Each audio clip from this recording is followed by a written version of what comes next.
warahmatullahi wabarakatuh. Perkenalkan, saya Muhammad Sowi Nailul Ulum, dosen D3 Teknik Mesin Politeknik Negeri Semarang. Pada kesempatan kali ini saya akan menjelaskan salah satu mata kuliah yang saya ampu, yaitu adalah praktek pengelasan dan fabrikasi dasar 1. Praktek pengelasan dan fabrikasi dasar 1 merupakan mata kuliah wajib yang harus diikuti oleh mahasiswa D3 Teknik Politeknik Negeri Semarang dan merupakan sebagai prasyarat mata kuliah praktek pengelasan dasar 2. Praktek pengelasan dan fabrikasi dasar 1 merupakan mata kuliah yang memiliki bobot 3 SKS dan memiliki 6 jam kuliah per minggu.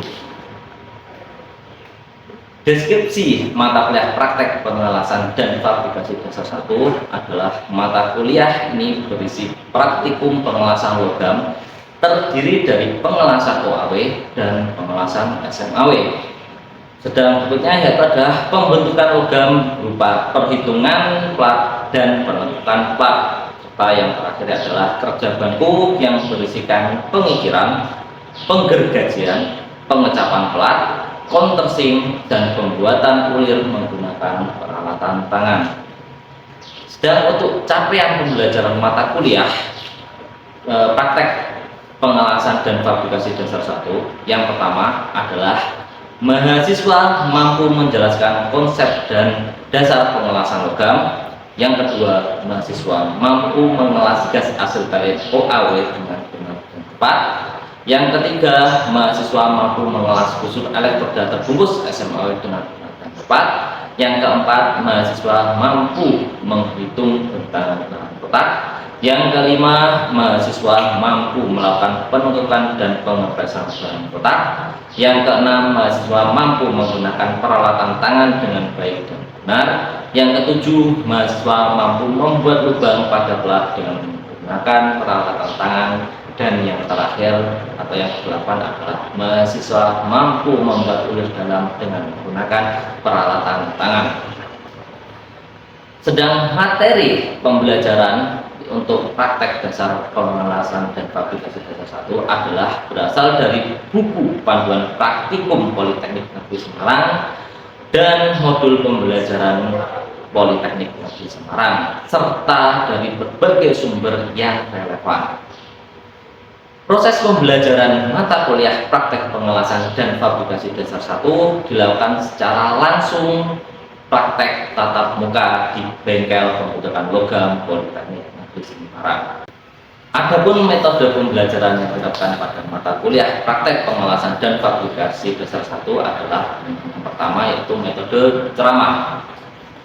Metode ceramah ini untuk menyampaikan teori-teori terkait dengan praktek pengelasan dan fabrikasi dasar 1. Yang kedua yaitu adalah demonstrasi oleh pengajar atau dosen, yaitu memberikan contoh bagaimana melakukan praktek kerja pengelasan dan fabrikasi dasar 1 dengan benar. Yang berikutnya yaitu diikuti dengan unjuk kerja mahasiswa, yaitu adalah unjuk kerja praktek pengelasan dan fabrikasi dasar 1. Sistem penilaian mata kuliah praktek pengelasan dan fabrikasi dasar 1 itu terdapat 4 untuk sistem penilaiannya. Yang pertama yaitu presensi kehadiran sebesar 10%, proses unjuk kerja sebanyak 30%, hasil unjuk kerja sebesar 35%, dan yang terakhir atau yang keempat adalah evaluasi hasil yang dilakukan oleh dosen dan mahasiswa terkait hasil prakteknya sebesar 25%. Berikut ini saya akan tampilkan video pembelajaran saya di bengkel pembentukan logam. Yuk kita mulai. Assalamualaikum warahmatullahi wabarakatuh. Waalaikumsalam warahmatullahi wabarakatuh. Selamat sore, selamat sejahtera, salam bagi kita semua. Oke, untuk hari ini kita ada pertemuan kedua. Kemarin ada pembukaan, pengantar untuk mata kuliah pengelasan. Nah, sekarang kita masuk ke prakteknya, ya. Oke, jadi sebelum kita mulai, untuk yang ketua kelasnya silahkan dipimpin untuk berdoa. Pertanyaannya, sebelum mengawali praktek pada sore hari ini, mari kita berdoa. Doa mulai.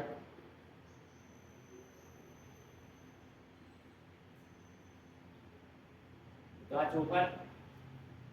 Terima kasih. Jadi sebelum kita mulai, saya absen dulu ya.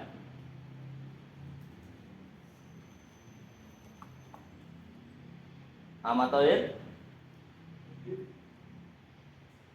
Aditya Nasrul, Hadir. Alvan Rosid, Arya Dimas. Sudah semua ya?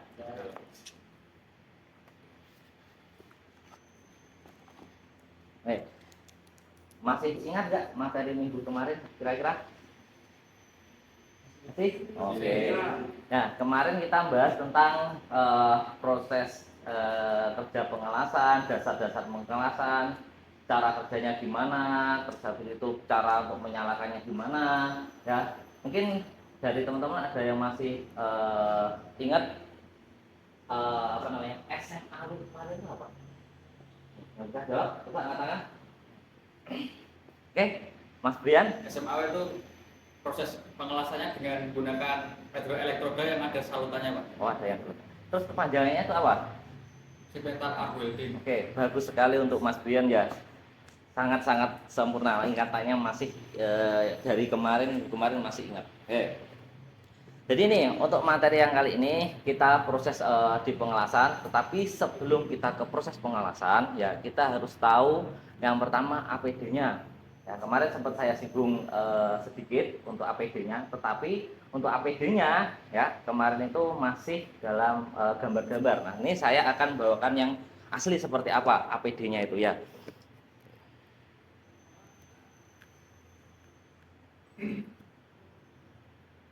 Nah, ini adalah APD yang kemarin saya tampilkan. Nah, untuk saat ini mungkin ada yang bisa menyebutkan. Nah, yang ini satu tangan, tambas. Fungsinya apa kira-kira? Proses pengelasan agar tidak terkena perincikan kelas. Oke, bagus sekali. Jadi semua masih ingat sarung tangan ini fungsinya untuk melindungi tangan kita dari percikan las atau spatter ya, tidak terjadi panas. Atau kadang kita lupa habis ngelas, benda kerjanya panas, langsung kita sentuh atau kita ambil pakai tangan kosong ya. Pasti akan kebakar, terjadi luka bakar. Jangan pakai sarung tangan yang biasa itu ya, yang buat kesehatan. Beda. Ini terbuat dari kulit ya, jadi aman saat terkena panas, melindungi tangan kita. Terus kalau yang ini Pelindung lengan. pelindung lengan. Fungsinya Melindungi lengan dari spatter, Mas. oke. Jadi sama fungsinya untuk melindungi lengan kita saat kita melakukan proses pengelasan. Jadi nanti saat ada spatter meloncat ya, itu kena lengan kita, itu tidak akan terjadi apa-apa. Baju kita juga tetap aman. Yang terakhir, buahnya terakhir ya. Yang ini kira-kira apa? Apron. Apron ya. Apron, bukan celemek. Kalau celemek fungsinya untuk masak. Ya, ini namanya apron. Sama, ini terbuat dari kulit, jadi aman. Ya, tidak akan menembus sampai ke baju kita dan tidak mengurangi daripada luka bakar.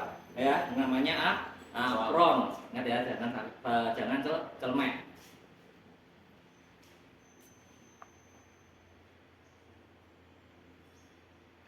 Dan yang terakhir, namanya helm las.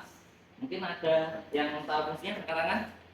Fungsinya melindungi dari percikan las ketika pengelasan, dan ada kayak ada kaca lasnya buat ketika kita mengelas tidak silau. Oke, bagus sekali Mas Dian ya. Jadi ini fungsi utamanya adalah ketika kita ngelas ya, itu kan cahayanya terang sekali tuh.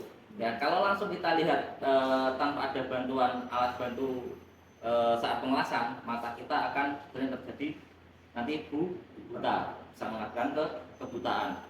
Makanya kita harus menggunakan helm las ya. Yang kedua yaitu biar percikannya tidak mengenai wajah. Kalau mengenai wajah, percikannya itu lumayan ya. Oke. Nah, itu adalah APD yang harus ada, wajib ada saat kita melakukan proses pengelasan. Oke. Sekarang lanjut kita ke ini mesin las ya. Mesin las di situ ada beberapa menu, tombol, pemutar dan sebagainya ya untuk mengatur apa? Ampere dan menghidupkan mesin ya. Jadi kita nggak bisa ngelas langsung kita mesin hidup langsung kita ngelas, itu nggak bisa. Kita harus mengatur ampernya ya. Kira-kira untuk besi 8 mm sekitar 8 sampai 10, kira-kira ampernya berapa yang akan kita pakai? Ada yang tahu angkat tangan? Sekitar 60 sampai 90. Oke, jadi sekitar 60 sampai 90, hampir tepat. Jadi untuk pengelasan di 8 sampai 10 mili itu sekitar 70 sampai dengan 90 ya. Kalau terlalu rendah nanti hasilnya akan jelek ya, tidak matang. Kalau terlalu tinggi, besi yang akan kita las pasti akan berlubang ya, bolong itu ya. Oke. Nah, di sini ada beberapa tombol nanti. Yang pertama, ini adalah tombol power. Oke. Mungkin ini ada tombol power. Mungkin satu ini. Nah, ini adalah tombol power. Jadi ketika nanti dinyalakan, itu adalah ke arah atas. Kita ada tombol powernya. Ini adalah tombol powernya. Ini belum kita nyalakan karena ya stop kontak yang pertama belum kita hidupkan. Dan nanti kalau nyalakan, ini mati. Kalau ke atas ini hidup. Itu ya. Itu adalah tombol power. Ingat-ingat. Yang selanjutnya ini adalah tombol ampere.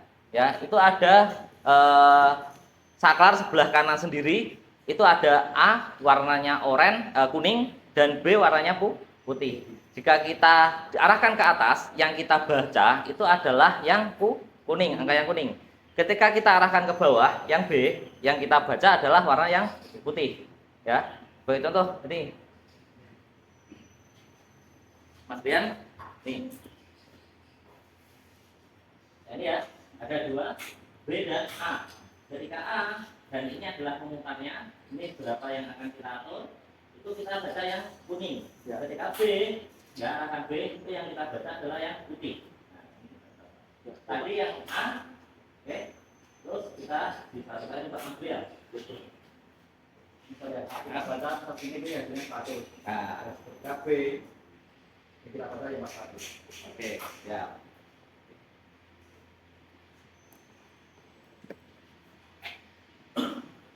Nah, ini adalah kabel polaritas atau ini ada kabel primer namanya, yaitu ada nanti untuk pegangan daripada elektroda, dan yang satu untuk ke massa. Itu ada plus ada minus ya. Terus yang berikutnya ini adalah bentuknya seperti ini. Jadi yang sebelah kiri atau kanan kiri teman-teman itu adalah holder yang positif untuk yang elektroda, yang sebelah kanan itu adalah holder negatif ya. Untuk pengelasan kita hari ini jangan dibalik, oke? Dan ini adalah yang namanya, ada yang tahu? Coba ya, elektroda. Berarti ingatan teman-teman bagus semua ya, dari minggu kemarin sampai sekarang masih ingat nama-nama komponennya, nama-nama jenis elektroda ini. Seperti ini namanya elektroda yang akan kita gunakan nanti untuk proses pengelasan. Dari sini sebelum kita masuk ke praktek ada pertanyaan? Simpelnya Pak. Oke, Mas Brian. Jadi tadi kan Bapak menerangkan bahwa ada arus itu kabel polaritas. Oh, kabel polaritas. Yang ini? Ya, kabel polaritasnya. Ketika polaritas itu dibalik DC DC plus, apa pengaruhnya terhadap proses pengelasan? Oke, bagus sekali pertanyaannya. Ini yang jarang ditanyakan. Ya, ini juga ada keperluan yang khusus jika kita dibalik. Jadi gini, ketika ada polaritasnya kita balik DC plus ke DC min, ya, dibalik itu saat DC plus, katakan kita DC plus ya, itu yang akan cepat meleleh itu adalah elektrodanya, ya, elektrodanya. Kalau DC plus. Tapi kalau tadi sudah saya terangkan terus dibalik, ya, habis itu buat ngelas, ya desimin namanya, akhirnya plusnya itu ada di benda kerja, akhirnya apa, benda kerjanya tepat meleleh, nanti akan jadi undercut dan lubang gitu ya. Oke, paham Mas Brian? Baik Pak, Pak. Terima kasih. Oke, kalau gitu di sini kita praktek pengelasan digunakan APD-nya. Siap ya? Oke, teman-teman mahasiswa, sebelum kita ke praktek langsung, ini ada beberapa cara atau bagaimana sih cara mengelas, alurnya seperti apa? Apakah lurus, apakah kanan kiri, ataupun mungkin seperti apa? Nah, itu akan saya jelaskan sebagai berikut, itu ya. Untuk yang pertama, ketika kita mau mengelas, caranya atau jalannya elektroda itu seperti apa? Yaitu adalah zigzag, ya.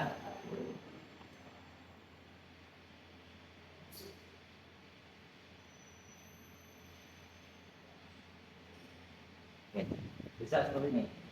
Ya, ini adalah zigzag yang turun. Atau bisa jadi kita zigzag naik.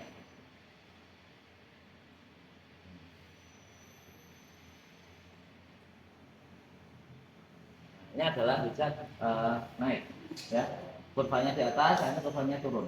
Ya, ini adalah yang pertama zigzag. Yang kedua, yaitu adalah bentuknya lingkaran. Jadi proses atau jalannya elektroda nanti seperti ini.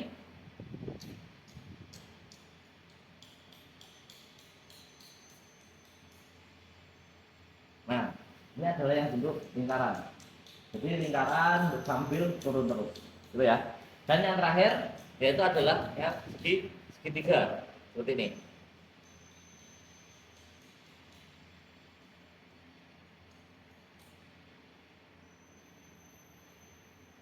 Ini adalah bentuk yang segitiga. Dari dua jenis, kalau empat ini ya, itu yang paling bagus itu adalah segitiga dan lingkaran. Karena apa? Karena segitiga dan lingkaran itu memiliki nanti bentuk hasil lasan yang sangat bagus dibandingkan yang zigzag.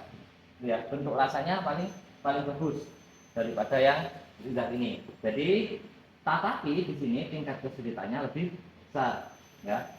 Untuk yang pertama nanti kita masih awal mau belajar pengelasan pertemuan pertama dan juga semester awal, kita gunakan yang zigzag dulu. Setelah nanti bisa, kita biasa semester 2, semester berikutnya kita coba untuk lingkaran dan yang segitiga. Itu ya, bisa dipahami? Sedikit tanya Pak. Oke, silakan bertanya. Mau tanya Pak, untuk bedanya kekuatannya yang bluegrass sama yang segitiga sama yang apa namanya naik turun zigzag itu apakah beda atau gimana Pak? Oke, bagus sekali pertanyaannya. Jadi untuk segitiga, lingkaran ataupun zigzag itu sama saja, kekuatannya sama saja. Ya, yang penting sesuai dengan kaidah-kaidah proses pengelasan. Ya, ampernya, kecepatannya, kepadatannya itu harus sesuai, tidak ada cacatnya, gitu ya. Yang membedakan itu hanya bentuk lasanya, ya. Bentuk lasanya itu semakin bagus, ya. Hanya itu aja. Itu ya, bisa dipahami? Oke, terima kasih. Habis itu kita langsung melakukan praktek. Oke. Oke teman-teman mahasiswa semua, ini adalah perlengkapan APD yang harus digunakan, minimal yang harus digunakan saat proses pengelasan, ya. Jadi lengkap APD-nya, mulai dari safety shoes, apron, pelindung lengan, sarung tangan las, sampai dengan helm las. Ini adalah APD yang minimal wajib harus ada. Lihat teman-teman ya. Habis ini saya akan contohkan proses pengelasan, bagaimana pengelasan rigi-rigi tersebut akan dikerjakan. Habis itu teman-teman lihat pakai helm las. Setelah saya selesai mempraktekkan, baru teman-teman mahasiswa akan mempraktekkan secara masing-masing. Ya, oke?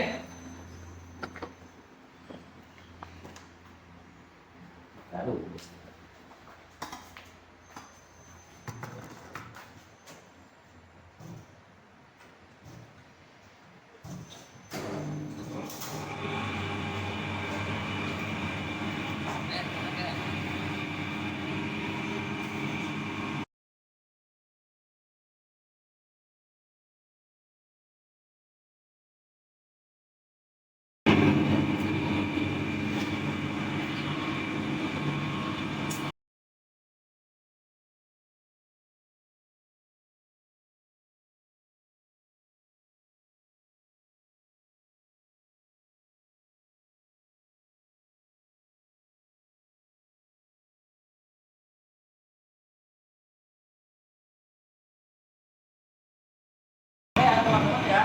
ini kita sudah perjalanan dari oke, teman-teman setelah ini kita sudah ada di sini mesin las akan kita nyalakan ya. Nyalakannya kita akan naikkan ke atas. Oke. Sudah nyala baru saja. Kita mau ke angka 80-an ya. Berarti kita ada di sini. Naikkan ke atas. Dan bagian 80. Nah, sekarang sekian. Ya.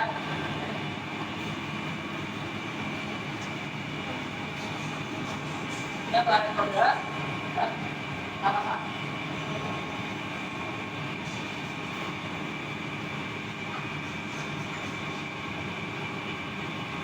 Tapi bisa melihat pakai menggunakan helm.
Ini adalah proses dari pengelasan.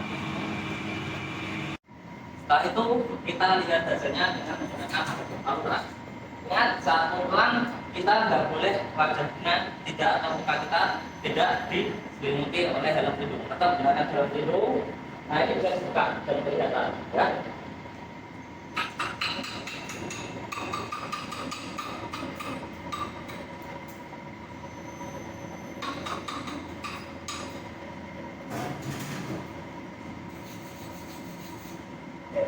Inilah hasil pengelasannya ya. Oke, habis ini teman-teman mahasiswa yang akan memprakteknya.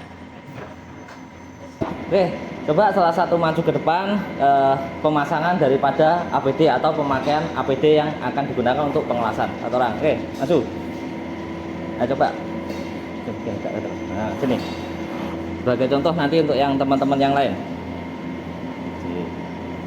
Nah ini, oke. Nah nanti di sini ya, nah gini WD-nya. Terus untuk sarung tangan nih sarung tangan.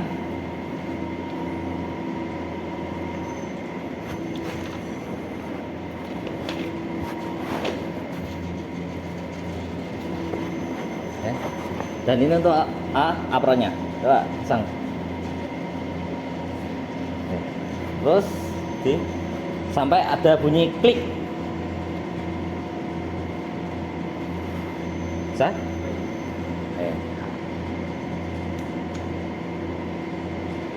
Dan ini ada helmnya untuk nanti digunakan.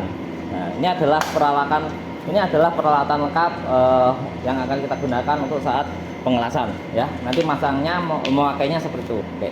Yes. Kita ganti, tak hilangi. Ini gini. Kayaknya kurang sobat aku. Ya. Langsung aja.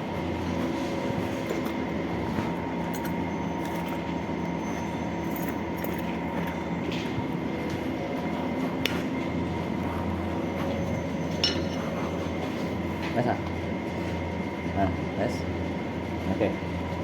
Ini proses pemasangan. Apa yang proses pemasangan?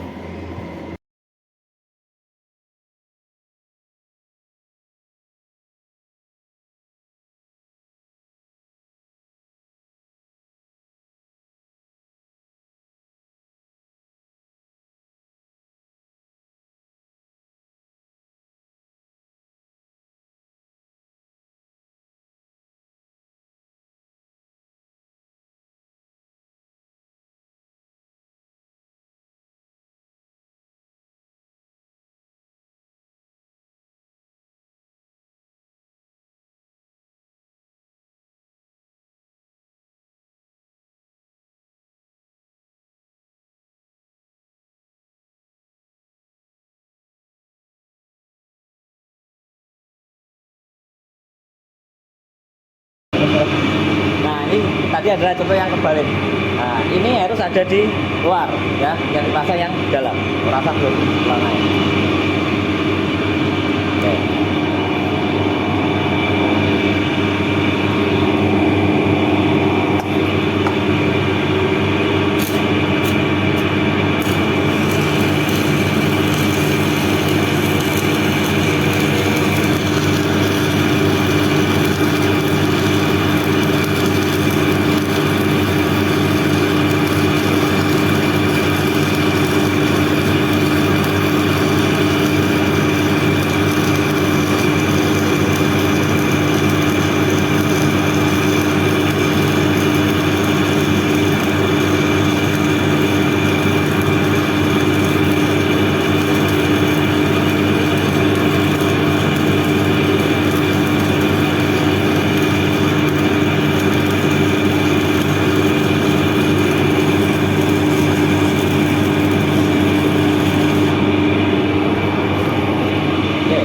Terus buka di gelang keraknya.